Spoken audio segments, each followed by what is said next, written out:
الحمدللہ والصلاة والسلام علی رسول اللہ ومن والہ اما بعد۔ میرے دینی اور ایمانی بھائیوں، بزرگوں اور دوستوں، اسلام ایک ایسا مذہب جو ہمیشہ کے لیے آیا ہے، اس کی کوئی مدت نہیں ہے۔ جب تک دنیا رہے گی اس وقت دین اسلام باقی رہے گا، اور یہ دین غالب ہونے کے لیے آیا ہے، دوسرے مذاہب پر اور دوسری فکروں پر اور دوسرے ازمز پر غالب ہونے کے لیے آیا ہے۔ اس لیے اسلام کے ساتھ اللہ کی مدد ہمیشہ سے رہی ہے۔ ممکن ہے مسلمان اپنی بداعمالیوں کی وجہ سے اللہ کی مدد سے دور ہو جائیں اور اپنے کرتوتوں کی وجہ سے وہ دنیا میں ذلیل اور بے بس ہو جائیں، لیکن اسلام ہمیشہ سے غالب تھا، ہے اور رہے گا۔ آج بھی مسلمانوں کی ہزاروں کمزوریوں کے باوجود اسلام جس طرح سے اپنا معجزہ دکھا رہا ہے اور جس طرح سے ہر میدان میں اپنی ترقی کے جھنڈے گاڑتے چلا جا رہا ہے، دنیا کے وہ ممالک اس پر شاہد ہیں جن ممالک میں اسلام کے خلاف سب سے زیادہ زہر اگلا جاتا ہے۔ آج سب سے زیادہ لوگ مسلمان ان علاقوں میں ہو رہے ہیں جن علاقوں میں اسلام کے خلاف سب سے زیادہ سازشیں پنپ رہی ہیں۔ یہ اللہ کا معجزہ ہے۔ اللہ تعالی ہر دور میں اپنا معجزہ دکھلاتے ہیں۔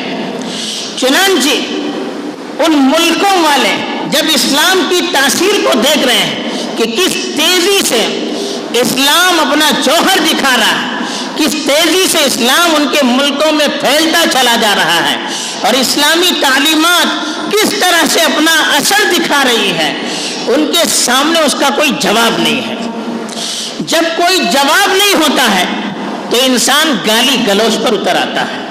دو بچے لڑائی کرتے ہیں، اب ایک بچہ جب پٹ جاتا ہے اور سامنے والے کا مقابلہ نہیں کر سکتا تو پھر گالی دینے پر اور ماں بہنوں کی سنانے پر کھڑا ہو جاتا ہے۔ تو یہ بزدلی کی، کمزوری کی، نکمے پن کی علامت ہے کہ آدمی جب مقابلہ نہیں کر سکتا تو پھر گالی گلوچ پر اتر آتا ہے۔ آج کی دنیا جو اسلام کے خلاف زہر اگلتی چلی جا رہی ہے اور اپنی قبر کھودتی چلی جا رہی ہے، اس کا ایک ہی سبب ہے کہ ان کے پاس اسلام کے دلائل کا کوئی جواب نہیں ہے۔ اسلامی تعلیم کے مقابلے کے لیے ان کے پاس کوئی تعلیم نہیں ہے۔ اسلامی تہذیب اور اسلامی تمدن کے مقابلے کے لیے ان کے پاس کوئی تہذیب اور کوئی تمدن نہیں ہے۔ اسی لیے وہ آج مسلمانوں کو ذلیل کرنے کے لیے، مسلمانوں کا مذاق اڑانے کے لیے اور نفسیاتی طور پر ان کو کمزور کرنے کے لیے اس طرح کے پروپیگنڈے دنیا میں عام کر رہے ہیں، اور رسول اسلام کے خلاف اپنی گندی زبانوں کو کھول کر اپنی ذہنی کمزوری اور اپنی بے بسی کا اظہار کر رہے ہیں۔ اور یہ کوئی نئی بات نہیں ہے، پچھلے دور سے یہی ہوتا چلا آ رہا ہے۔ قرآن اس پر شاہد ہے، ما یأتیہم من رسول الا کانوا بہ یستہزئون۔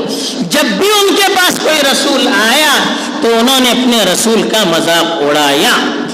اور اللہ کے رسول صلی اللہ علیہ وسلم کی زندگی میں بھی ایسے ہی ہوا۔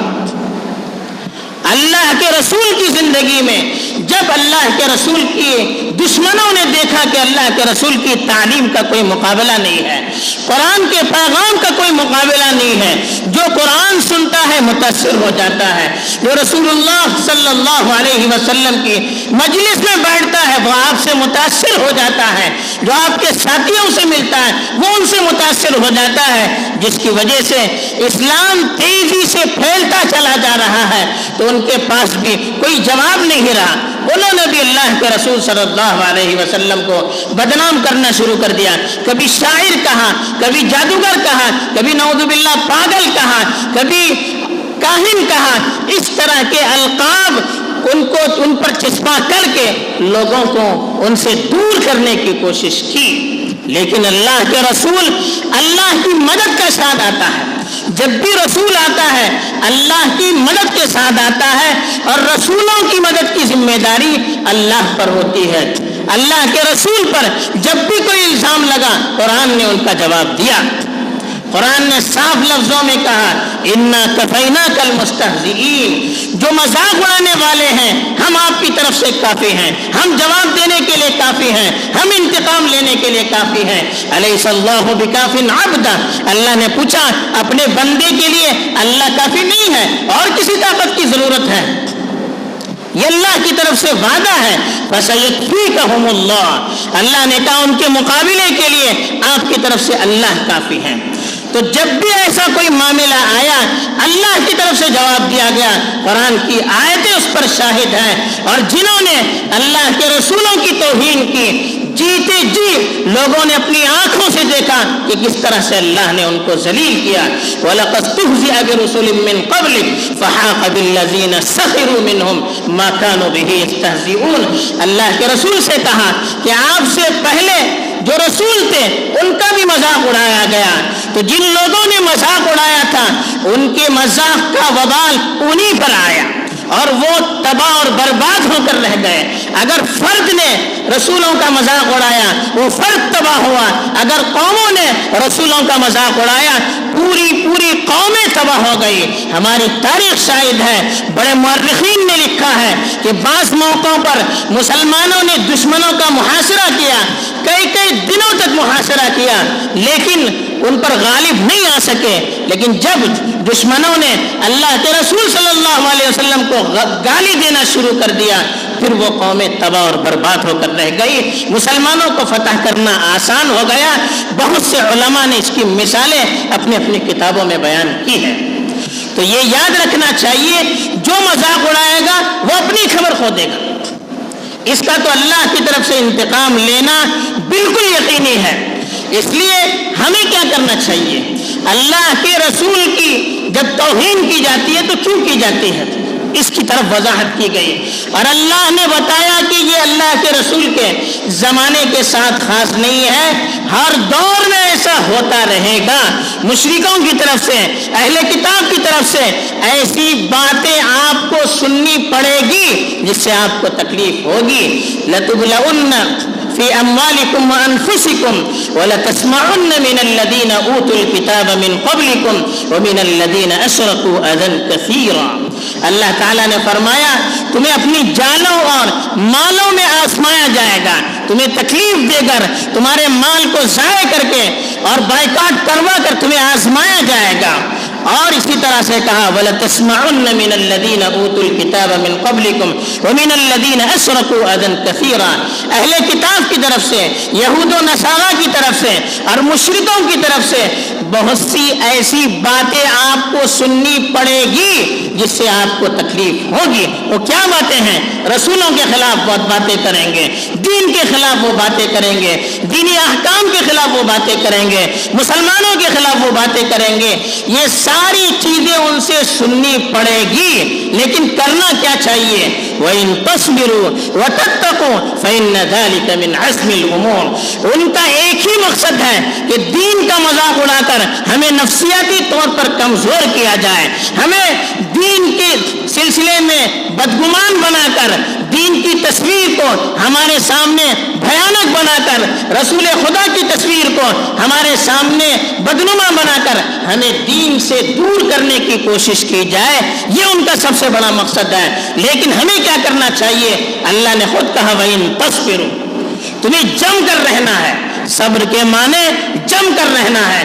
دشمن اپنا سر الٹا لٹکا دے، پیر الٹا لٹکا دے، سر کے بل لٹک جائیں اور ہمارے خلاف سازشیں کریں، تب بھی ایک اس کے لیے ہمیں اپنے دین کے سلسلے میں کمی بیشی کو برداشت نہیں کرنا چاہیے، ہمیں تو ہر چیز پر جمے رہنا چاہیے۔ وَإِن تَصْبِرُوا، پہلی چیز بتائی، وَتَتَّقُوا، اور گناہوں سے بچتے رہنا چاہیے، اللہ کی نافرمانی سے بچتے رہنا چاہیے، شریعت کی خلاف ورزی سے بچتے رہنا چاہیے۔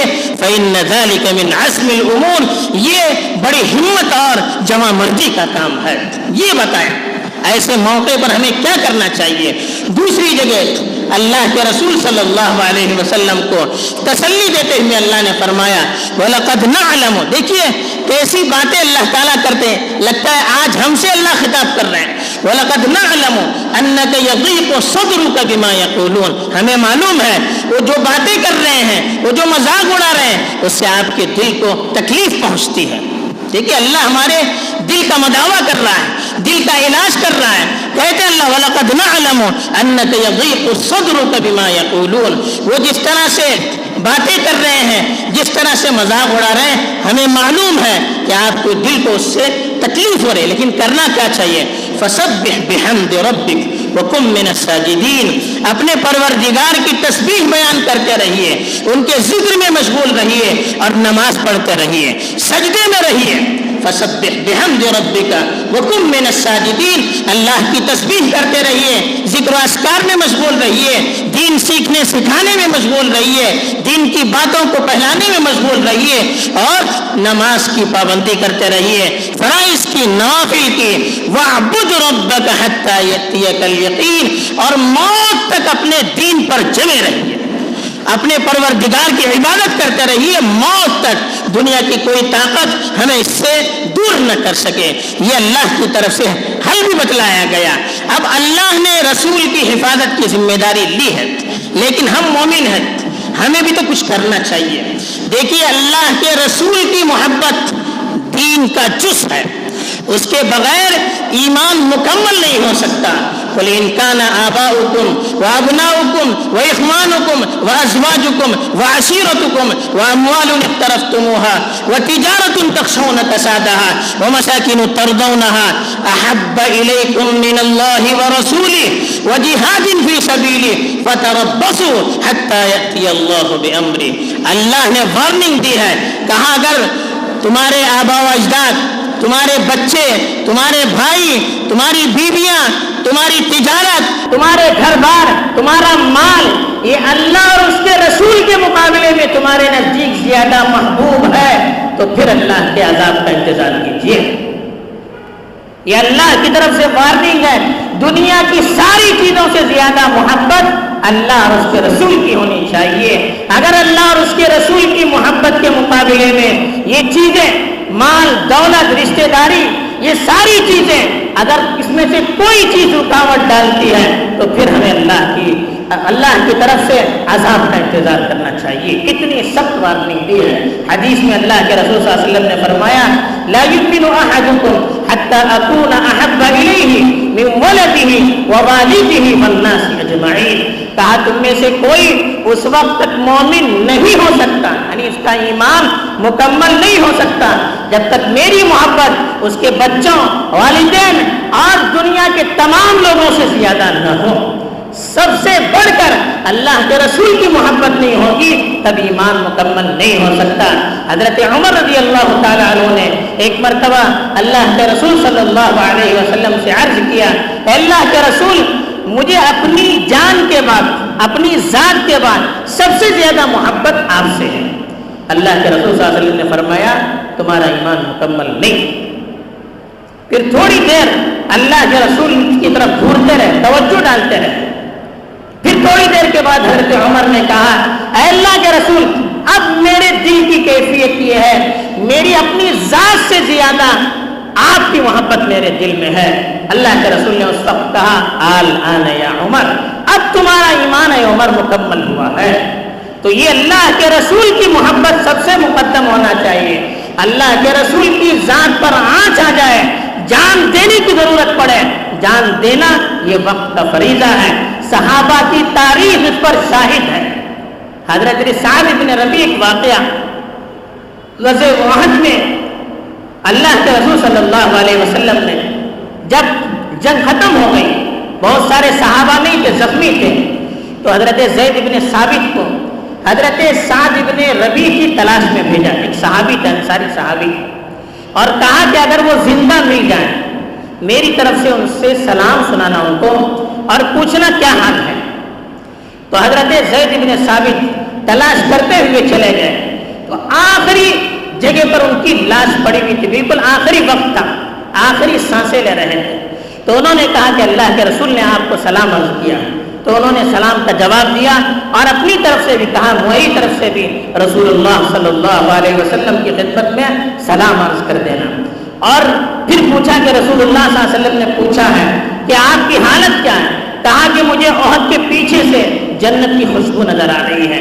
پھر کہا میرے انصاری بھائیوں سے کہنا کہ ان کے زندہ ہوتے ہوئے سانس میں سانس باقی رہتے ہوئے اللہ کے رسول کو اگر کوئی تکلیف ہوئی اللہ کے یہاں ان کا کوئی عذر قابل قبول نہیں ہوگا.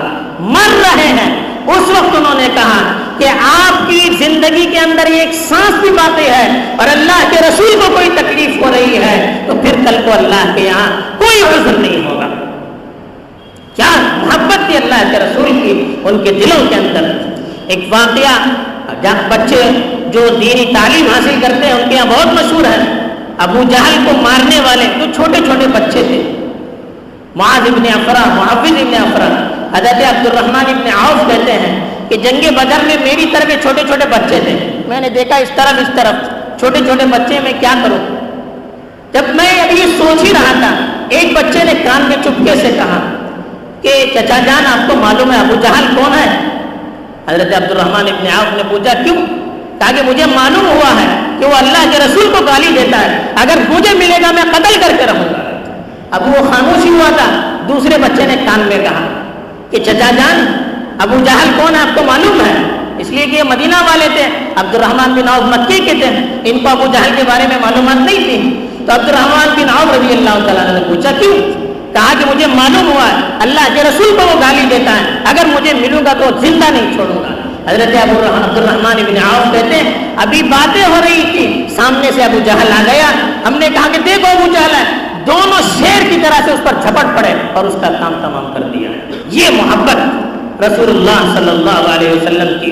اللہ کے رسول کی حدیث میں واقعہ ہے, اللہ کے رسول صلی اللہ علیہ وسلم کے زمانے میں ایک عورت نے اللہ کے رسول کو گالی دی, برا بلا کہا. ایک مسلمان نے گلا گھونٹ کر اس کو مار دیا. اللہ کے رسول نے اس عورت کے خون کا بدلہ نہیں دیا, کہا اس کا خون جائز ہے. اس لیے کہ اسلامی ملک میں غیر مسلم عورت کی حفاظت شرط ہے, لیکن ایسی عورت جو اللہ کے رسول کو گالی دیتی ہے اگر کوئی مسلمان نے اس کو مار دیا, اللہ کے رسول نے کہا کہ اب ان کے خون کا بدلہ لینے کی کوئی ضرورت نہیں ہے. یہ اللہ کے رسول صلی اللہ علیہ وسلم کی محبت, صحابہ کے دلوں کے اندر اس طرح کی محبت تھی. اور ہماری تاریخ بھری پڑی ہے, صحابہ, تابعین, تبع تابعین, اسلاف اور امت کے مردانے کار, ان کے دلوں کے اندر جو محبت تھی اللہ کے رسول کی, ہم اس کا تصور نہیں کر سکتے. اور یہی ہمارا سرمایہ ہے. اس قوم کو دنیا میں سر اٹھا کر جینا ہے, رسول خدا کی محبت کے بغیر وہ سر اٹھا کر جی نہیں سکتی. اگر ہم عزت چاہتے ہیں, اگر ہم سربلندی چاہتے ہیں, اگر ہم خودداری چاہتے ہیں, اگر ہم ترقی کرنا چاہتے ہیں, اگر ہم دشمنوں کے دلوں میں روک ڈالنا چاہتے ہیں, اگر اللہ کی محبت کو لانا چاہتے ہیں, رسول خدا کی محبت کے بغیر ہمارے ساتھ یہ کوئی چیز نہیں ہو سکتی. نہ اللہ کی مدد آ سکتی ہے, نہ سربلندی مل سکتی ہے, نہ عزت مل سکتی ہے, نہ ترقی مل سکتی ہے, نہ دشمنوں پر غلبہ ہو سکتا ہے, نہ ان کے دلوں میں روب آ سکتا ہے جب تک رسول خدا کی محبت ہمارے دل کے اندر نہ ہو. تو اللہ کے رسول کی محبت اور آپ کی مدد کیا ہے؟ آپ کے دین کی مدد یہ کامیابی کا زینہ ہے. والذین آمنوا به وعزروه ونصروه واتبعوا النور الذي معه اولئک هم المفلحون. اللہ نے صاف قرآن میں ارشاد فرمایا جو اللہ پر ایمان لائے اور اللہ کے رسول کو طاقت پہنچائے اور اللہ کے رسول کی مدد کریں, اور رسول امی نے جو پیغام اللہ کی طرف سے ہم تک پہنچایا ہے اس پیغام پر ایمان لے آئے, یہی لوگ کامیاب ہیں. بغیر اللہ کی مدد کے, بغیر اللہ کے رسول کی مدد کے, بغیر ان کے احترام کے ہم کامیاب نہیں ہو سکتے. یہ قرآن نے اصول بتلایا ہے. تو ان حالات میں ہمیں بھی جذبات میں آنا ہے تو آنا ہے, لیکن شریعت کے دائرے میں. ہمیں اپنے بڑوں کی رہنمائی میں کچھ کام کرنے ہیں. پہلی تو ایک چیز کہ اللہ کے رسول کی طرف سے دفاع کے لیے, ان کی طرف سے جواب دہی کے لیے جیسی ضرورت ہے ویسے ہمیں تیاری کرنی ہے, علمی اعتبار سے, فکری اعتبار سے, اور جتنے اعتبار سے ہمیں تیاری کی ضرورت پڑے, اگر جان دینے کی ضرورت پڑے اس کے لیے بھی ہمیں تیار رہنا ہے. دوسرا کام اللہ کے رسول صلی اللہ علیہ وسلم کی تعلیم کو عام کرنے کی، آپ کی سیرت کو عام کرنے کی ہمیں کوشش کرنی ہے، اپنے اخلاق سے، اپنے اعمال سے، اور پیغام پہنچا کر اپنے لوگوں کے اندر بھی غیروں کے اندر بھی رسول خدا کا پیغام گھر گھر جا کر پہنچا کر اللہ کے رسول کے دین کی، آپ کی سنت کی ہمیں اور آپ کی ذات کی ہمیں مدد کرنی ہے۔ تیسری چیز، اللہ کے رسول صلی اللہ علیہ وسلم کی سنت پر ہمیں عمل کرنا ہے۔ جتنا وہ اللہ کے رسول کی مخالفت کرے ہم اتنے اللہ کے رسول کی سنت پر عمل کریں گے۔ جس کی داڑھی نہیں ہے وہ آج سے طے کرے اللہ کے رسول کی محبت میں مجھے داڑھی بڑھانی ہے۔ جو غیر شرعی لباس پہنتا ہے آج سے ارادہ کرے ہمیں اللہ کے رسول کی محبت میں سنت طریقے پر لباس پہننا ہے۔ جو سنت نماز نہیں پڑھتا تھا آج سے وہ عہد کرے اللہ کے رسول کی محبت میں آج سے میری کوئی سنت نہیں چھوڑے گی۔ ایک اللہ کے رسول کی سنت، کھانے میں، پینے میں، سونے میں، چلنے میں، ایک ایک زندگی کے عمل میں اللہ کے رسول صلی اللہ علیہ وسلم کی سنت کو ہمیں اپنی زندگی میں لانا ہے۔ آج کی مجلس میں آپ طے کر کے جائیے، یہی سب سے بڑا جواب ہے۔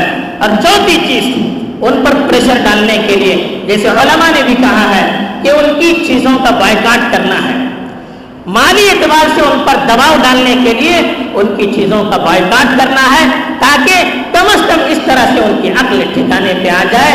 اللہ کے رسول صلی اللہ علیہ وسلم کے زمانے میں بھی ایسے ہی ہوا تھا۔ بنو نذیر ایک قبیلہ تھا یہودیوں کا، بار بار انہوں نے جب اللہ کے رسول کی عہد شکنی کی، وعدہ خلافی کی، آپ کے خلاف سازشیں کی، اللہ کے رسول نے مسلمانوں کو لے کر ان کا گھیراؤ کیا۔ بہت مضبوط تھے، قلعہ بڑا مضبوط تھا، کافی دنوں تک گھیراؤ کیا، کوئی فائدہ نہیں ہوا۔ بعض مسلمانوں نے، ان کے کھجور کے بڑے بڑے باغات تھے، اس کو کاٹنا شروع کر دیا، جلانا شروع کیا۔ کچھ لوگوں نے اس کی مخالفت کی کہ درختوں کو کیوں جلاتے ہو؟ مسلمانوں میں دو فریق ہو گئے۔ کچھ لوگوں نے ان کے درختوں کو کاٹنا اور اس کو جلانا صحیح سمجھا اور جلا دیا، کچھ لوگوں نے نہیں جلایا۔ اللہ کی طرف سے آیت نازل ہوئی، ما قطعتم من لینۃ او ترکتموها قائمۃ فباذن اللہ وليخزي الکافرین۔ آپ نے جو درخت کاٹے ہیں وہ اللہ کی اجازت سے کاٹے ہیں اور ظالموں کو، کافروں کو ذلیل کرنے کے لیے کاٹے ہیں۔ اگر مال کے دباؤ سے ان پر دباؤ پڑ سکتا ہے تو اس کو بھی اختیار کرنا یہ بھی شریعت کا ایک طریقہ ہے۔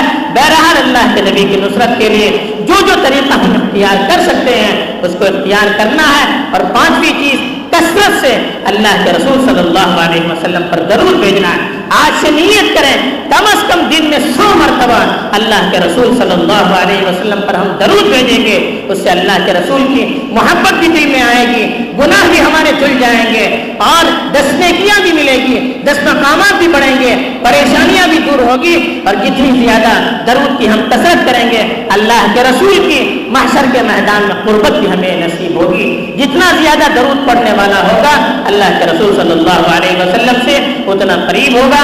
اللہ تعالیٰ اپنے نبی کی حقیقی محبت ہمارے دلوں کے اندر پیدا فرمائے اور نبی کی نصرت کے لیے جس طرح سے اللہ ہمیں توفیق دیتے ہیں اس کے لیے کوشش کرنے کی ہمیں توفیق دے۔ آمین۔ وآخر دعوانا الحمد للہ رب العالمین۔